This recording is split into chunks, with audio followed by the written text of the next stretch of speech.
Welcome to Global Brief Studios. I'm Irvin Student, Editor-in-Chief and Publisher of Global Brief. We're with you live with our terrific Fall 2011 issue. With me in studio is Mike Morgan of the University of Toronto, Trinity College, one of our feature writers in this terrific issue. Michael's written about the 3 tragedies of humanitarian intervention. Michael, welcome to Global Brief. Thanks, Irvin. Glad to be here. Well, we're delighted to have you. It's a terrific piece, Michael. Tell us about what you find to be tragic in humanitarian interventions. Well, tragedy, as I describe it in the piece, I draw on the ideas of American theologian Reinhold Niebuhr, who applied ideas of tragedy that he drew on from a theological tradition and applied them to foreign policy. He says that in foreign affairs, leaders often have to make tragic decisions because what we want to do and what we feel morally obliged to do is often quite different from what we are able to do. In other words, recognition of tragedy in foreign affairs is a matter of recognizing the limits of our own ability, whether because of limited resources or even our own simple human mortality. What are the 3 tragedies of which you speak then in the article, given that definition? The 3 tragedies that I outline in the piece are, first, the tragedies of public opinion, second, what you could call the tragedies of universalism, and third, the tragedies of knowing how much or how little to do when rebuilding fractured societies. So let's go quickly through, for our audience, through each of those tragedies. Sure. The tragedy of public opinion. Michael. Right.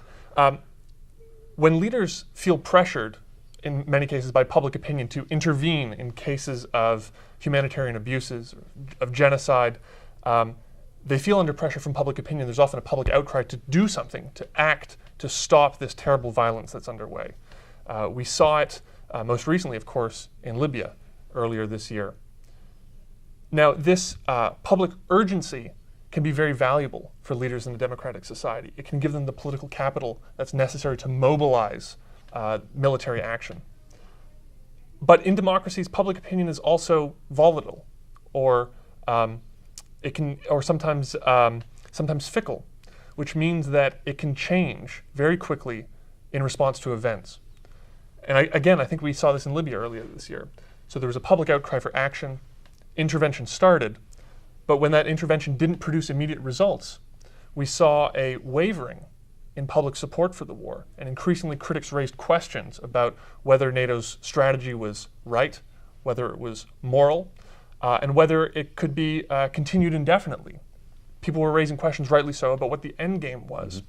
And rapidly, I think political leaders in the West began to feel under pressure from public opinion. They felt that support that had started the war crumbling from beneath their feet, which means that the tragedy of public opinion is that moral outcries for intervention, which draws on public support, can very quickly vanish, leaving an intervention in midstream while it's underway without the public support necessary to sustain it to a successful conclusion. Okay. Tragedy number 2. Sure. The tragedy of universalism. The basic idea of human rights is that these principles, these protections, apply to all people everywhere, in every circumstance, at every time, regardless of context, regardless of the actual conditions on the ground.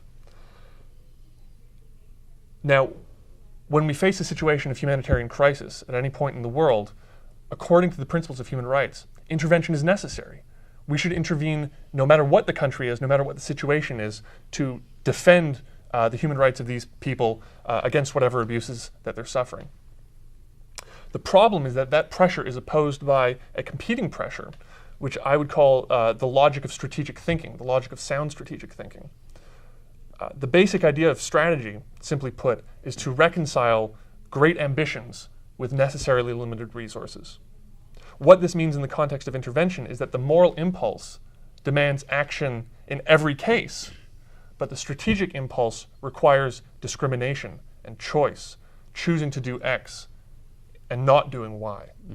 So leaders are under these competing tensions. They can't do both. And that, I think, is the tragedy of universalism in humanitarian intervention. Terrific. And then finally, for our readers around the world, our third tragedy, is limited resource constraints. Right, the inherently constrained resources that leaders have at their disposal.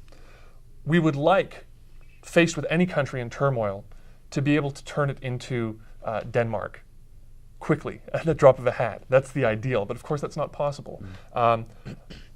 We know that we want to create situations on the other side of humanitarian interventions, at the other end. We want to create political conditions that will respect the rights of people in whatever country we're looking at. In Kosovo, the idea in 1999 was to change the circumstances on the ground by the use of force to produce a political end result in which the people of Kosovo could live in a way that their human rights would be respected. Ideally, this means the creation of a liberal democratic society. But of course, creating a liberal democratic society is not easy. It takes a lot of time. It takes a lot of resources, and that's if you even agree that it's possible in the first place. And one of the, I think, painful lessons geopolitically of the last 10 years is the recognition of just how difficult that is and just how lofty the ambition of spreading liberal democracy around the world can be.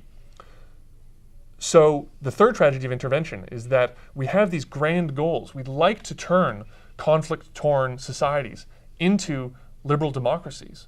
The trouble is, no country on earth has the resources to do that. No country around can do that quickly.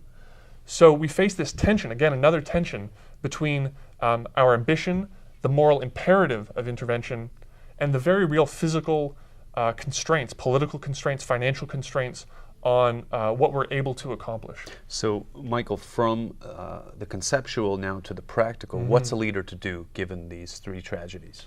Well, I think the first lesson of humanitarian intervention and of the last 10 years, as I was saying, is that unmatched power is not the same thing as unlimited power.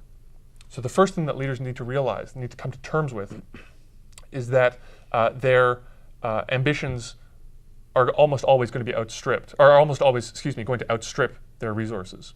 There's always more good ideas in politics than there is money, and leaders have to figure out how to reconcile that problem, especially when faced with problems of moral urgency. Right. So practically speaking, how do they make that decision?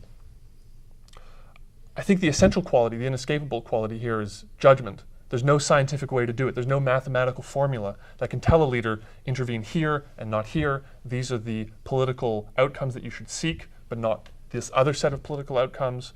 Here's how you should constrain your ambitions. Leaders need to look to history, I think, as their guide to understand what's feasible.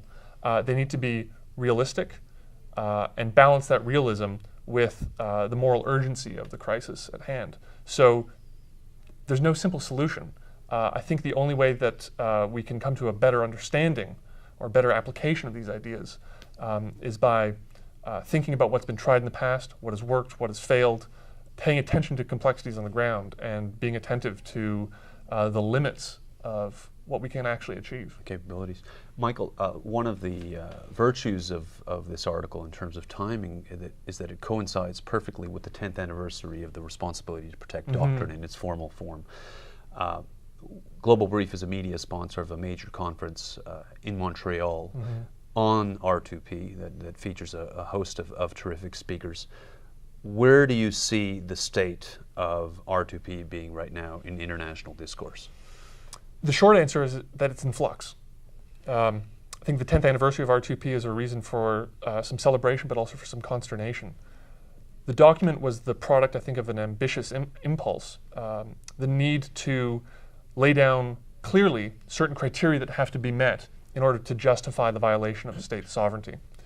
And the original R2P report sets forth a few criteria, a checklist, if you will, that has to be met before the international community can contemplate using military force to solve a humanitarian problem. The trouble with the R2P document, as I point out in the article, is that it's necessary but not sufficient. It doesn't answer all of the questions that leaders will have to address when faced with humanitarian crisis.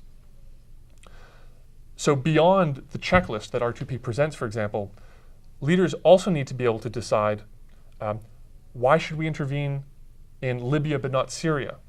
How do we make these very difficult choices about the limits of our political goals in a given intervention?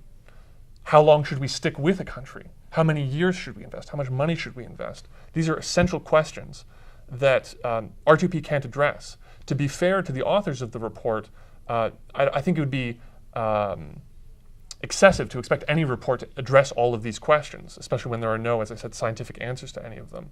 But it's important to recognize not just the value of R2P, which I think is very real, but also its very real limits.